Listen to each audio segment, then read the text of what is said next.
गुजरात में यूपी के मुख्यमंत्री योगी आदित्यनाथ बीजेपी के स्टार प्रचारक थे। जीत के क्या मायने हैं, बात करते हैं योगी जी से, क्योंकि अगली लड़ाई तो उन्हीं के यूपी में लड़ी जानी है। योगी जी, आपने भी बहुत दौरा किया था, गुजरात के कई इलाकों में गए थे। पहले तो जानना चाहता हूं कि इस जीत पे आपकी क्या प्रतिक्रिया है। देखिए, जीत मोदी जी के विकास के विजन की जीत है।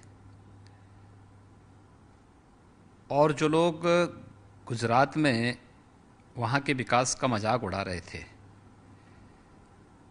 जनता ने उन्हें इन चुनावों के माध्यम से सही जवाब दिया है। जिन लोगों की बदजवानी के कारण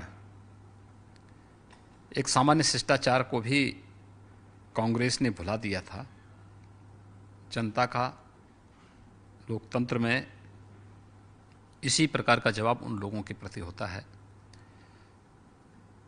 लेकिन सही मायने में मोदी जी के विकास के विजन की और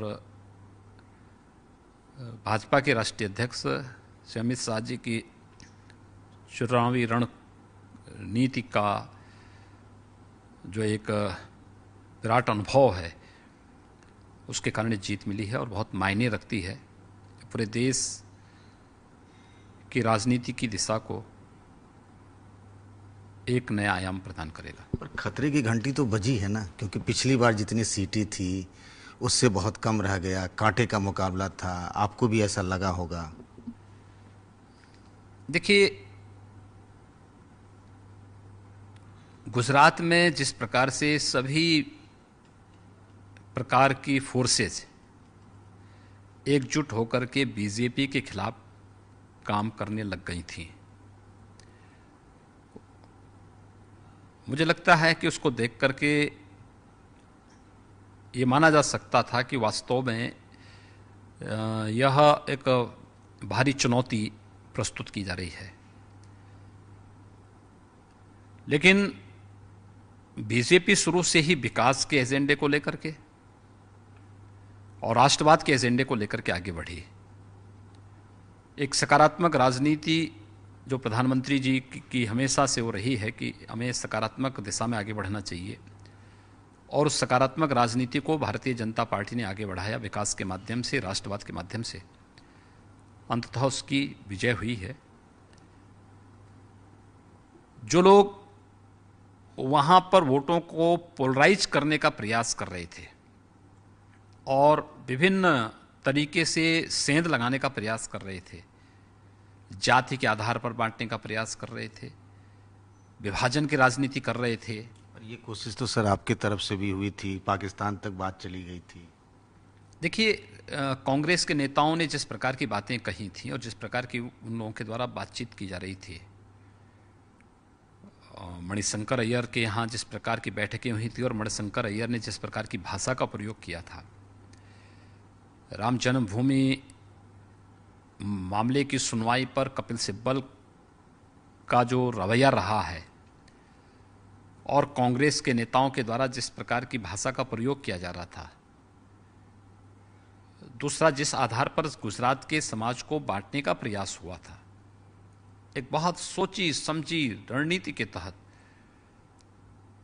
जैसे आर्थिक सुधारों के प्रधानमंत्री जी के कार्यक्रमों को एक नकारात्मक दृष्टि से वहाँ निचले स्तर पर कांग्रेस ने फैलाने का प्रयास किया, अंततः उनको मुँह की खानी पड़ी। और प्रधानमंत्री जी के विकास के विजन को, देश के हित में ले जा रहे आर्थिक सुधार के इन बड़े अभियानों को जनता की स्वीकृति मिली है।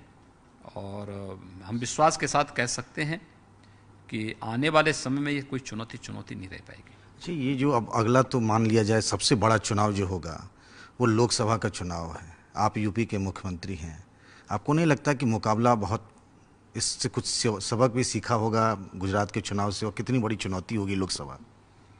देखिए, उत्तर प्रदेश के अंदर जनता बार बार नकारात्मक राजनीति को नकार चुकी है। 2014 में, 2017 विधानसभा चुनाव में और 2017 के नगर निकाय के चुनाव में भी जनता नकारात्मक राजनीति को स्वीकार नहीं कर सकती है। आपको विकास के मुद्दे पर लड़ना पड़ेगा, आपको अपनी स्थिति स्पष्ट करनी पड़ेगी। ये जो नए कांग्रेस के अध्यक्ष हैं राहुल गांधी भी तो वही बातें कर रहे हैं जो आप कह रहे हैं।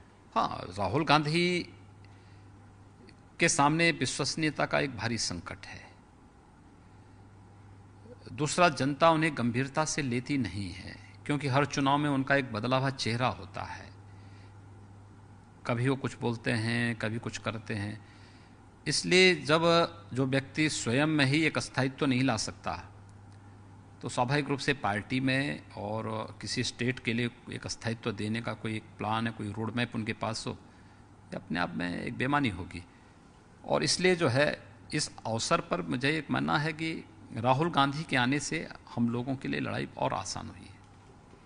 तो जो बात बीजेपी के राष्ट्रीय अध्यक्ष कहते हैं वही बात यूपी के सीएम भी कह रहे हैं कि राहुल गांधी की वजह से उनके लिए मुकाबला आसान हो जाता है, लेकिन अगली चुनौती यूपी में ही होगी। कैमरामैन प्रेम सिंह के साथ पंकज झा, एबीपी न्यूज, लखनऊ।